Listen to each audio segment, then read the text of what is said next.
Miraç kandili hani gıda jorani ya. Ama hani deve deri mi bin bidneva o me harf.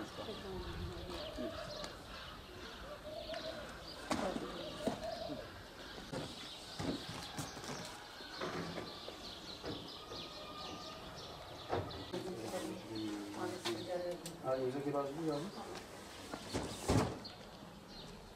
Anladın mı? Cimettim. Evet, özel ki bazı.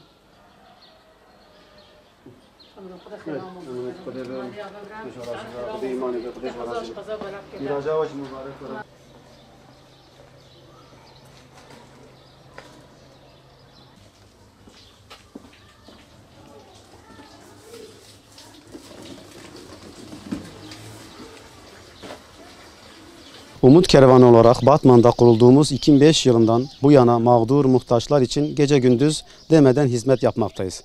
Bugün Miraç Kandili olması hasebiyle Mart ayı yardım programımızda 150 muhtaç aileye gıda yardımını dağıttık. 3 aylar ibadetlerin ayrıldığı, hayır hasanatın artırıldığı mübarek aylardır. Bu aylar vesilesiyle biz de hayırseverlere şu çağrı yapmak istiyoruz. Dernek olarak yanımızda 13.000'i geçen kayıtlı muhtaç ve mağdur aile vardır.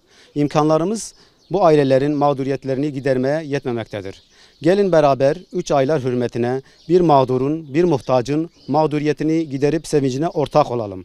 Allahu Teala hayırseverlerin hayırlarını kabul etsin, mallarını kat kat bereketlendirsin.